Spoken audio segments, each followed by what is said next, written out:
כבוד מורנו, הרב חיים דרוקמן שליטה, ראשי הישיבות, בני משפחות הנקין והרמוניה היקרים, מוריי ורבותיי, מכובדיי כולם. בשבת האחרונה קראנו בפרשת השבוע, פרשת משפטים, על חג הסוכות. התורה מכנה את חג הסוכות חג האסיף. חג האסיף בצאת השנה בהוספך את מעשיך מן השדה. בחג הסוכות השנה, בעצם חג האסיף, נרצחו הרב ויתם הנקין ורעייתו נעמה, השם ייקום דמם, בידי מחבלים בני עוולה. הרב ויתם, כמה סמלי הוא שלכתב העת השנתי של איגוד ישיבות ההסדר המאגד בתוכו עשרות מאמרים בתחומי ההלכה, האגדה והמחשבה, שהרב הנקין היה מיוזמיו, נקרא בשם אסיף. הוא נולד מתוך תחושה של בתי המדרש הציוניים חסרה במה תורנית, איכותית ומאוחדת שתשלב בתוכה מגוון רחב של סגנונות ורעיונות רוחניים. הרב ויתם היה איש של חיבורים. תלמיד בישיבת קריית ארבע, תלמידו של הרב ליאור שליטה, וגם איש אקדמיה שלמד היסטוריה באוניברסיטת תל אביב. הרב ויתם באישיותו גילם את יכולת החיבור בין קצוות בבית המדרש הציוני דתי. הוא חיבר עולמות שונים. גדולתו הייתה ביכולת להתייחס לכל מאמר, לכל דבר כתוב, באופן הענייני, ללא קשר לשאלה מי הכותב, מה מקורו, הרעיון הוא החשוב בו. וכך גם אסיף, כתב העת הזה מוכיח שאפשר לחבר בין הר המור להר עציון, שכולם יכולים לשבת סביב שולחן אחד. זהו האסיף וזהו הרב ויתם. הרב ויתם היה ממובילי המהפכה של אסיף. כחבר מערכת היה הרב ויתם בעל עת מזהיר. הערותיו היו קולעות אל השערה, ברורות ומהירות, ישרות ולא נושאות פנים. ובד בבד עדינות ולוקחות בחשבון צדדים נוספים. כך לדוגמה, כתב פעם על מאמר מסוים, המאמר כתוב מתחילתו ברוח נחרצת וגורפת ביותר.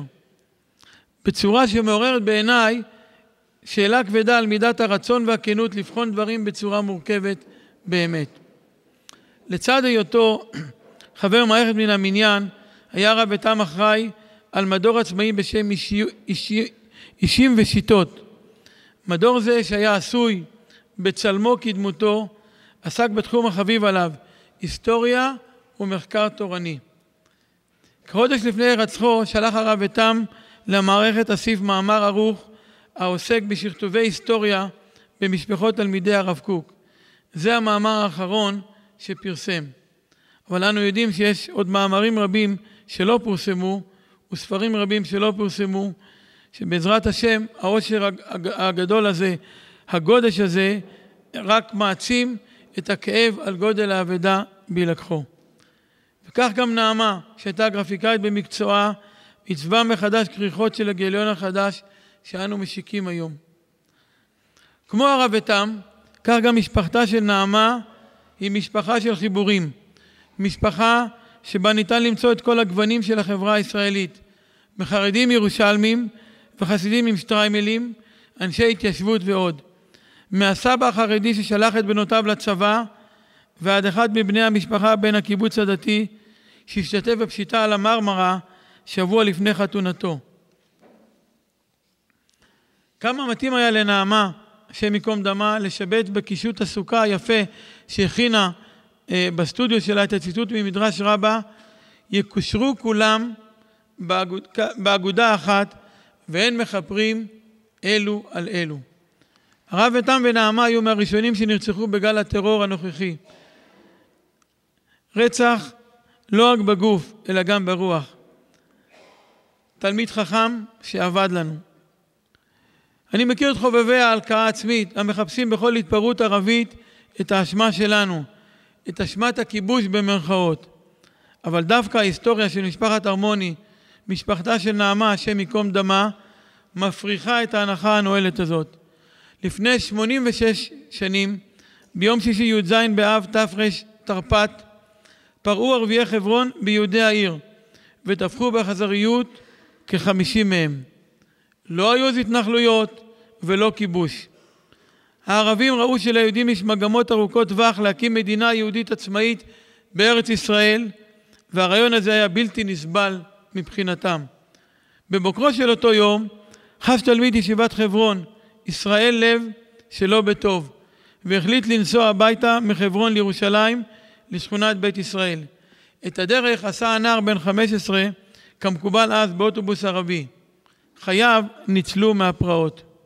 לימים יהיה הרב ישראל לב זצ"ל מרבני העדה החרדית בשכונת בית ישראל בירושלים, חרדי ציוני, חובש כפוטה ושטריימל ומניף דגל ישראל בכל יום עצמאות.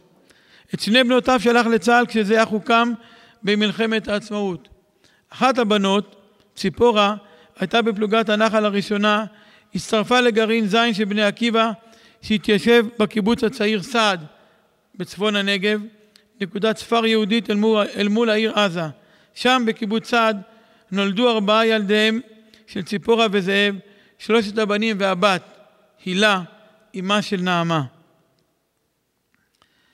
אחד האנשים שפעלו למחוק את חרפת תרפ"ט, לחדש את היישוב היהודי בחברון, היה יצחק ארמוני, זיכרונו לברכה. איש התיישבות בכל רמ"ח איבריו, ממייסדי המושבים שדה יעקב בפאתי עמק יזרעאל, אבן שמואל ומרכז שפירא. יצחק ארמוני היה גם ממקימי קריית ארבע, יושב ראש הוועד שלה בתקופה מסוימת. ראש המועצה האזורית הר חברון, ממייסדי גוש אמונים, ממתיישבי רמת מגשימים בגולן, שם זכיתי אני להכירו כשהתגוררתי בחספין. ולימים גם מזכ"ל גוש אמונים. הנקודה המזוהה ביותר מתיישבות גוש אמונים היא אלון מורה. יצחק ארמוני ליווה את גרעין אלון מורה לכל אורך הדרך, עד הגיעו אל הנחלה במקום הוא קיים היום.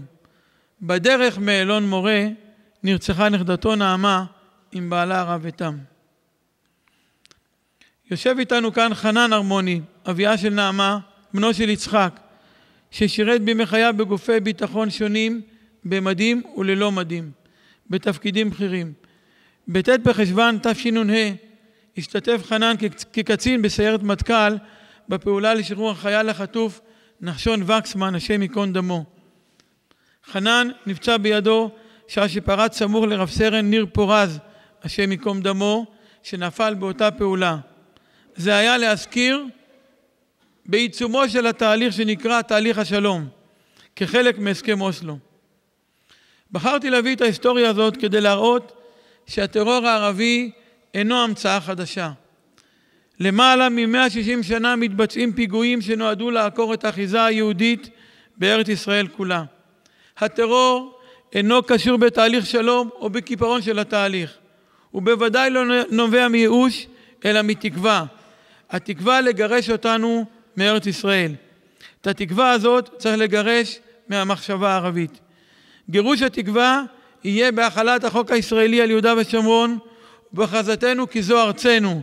אליה שבנו אחרי דורות רבים, כדי שלא נעזבנה לעולם. לסיום, אני רוצה לברך את האכסניה הנכבדה, איגוד ישיבות ההסדר, את חברי, ידידי, מולי, שזכיתי לעבוד עמו, עוד כשהיה מנהל אגף הגיור. החוסן הלאומי הנה יסוד בבניין כוח ההרתעה של האומה. תלמידי וחיילי ישיבות ההסדר מהווים בסיס איתן וחוט שדרה המחזק את החוסן הלאומי מבחינה רוחנית וגשמית גם יחד. מעורבותם של בוגרי ישיבות ההסדר ושילובם בכל מערכות החיים, הן בתורה, הן בעבודה, ואני אומר פה עוד מילה, הן גם בהתיישבות, בכל מקום בארץ, בפריפריה, ביהודה ושומרון, בבקעה, כל זה מחזק את כולנו לחזק את מפעל ההתיישבות, מפעל ישיבות ההסדר לטובת עם ישראל, תורת ישראל וארץ ישראל. לכם בני משפחות הנקין וארמוני, הנחמה היחידה באובדן קרובים יקרים היא המורשת שהם מורישים לדורות הבאים. כרכי הסיף שהרב איתם ערך, המאמרים שכתב, אלו שפורסמו ואלו שטרם ראו אור, כל אלה שילמדו בעוד דורות רבים בידי תלמידי חכמים, כמו גם עבודות הגרפיקה של נעמה, באלה תהיה נחמתכם.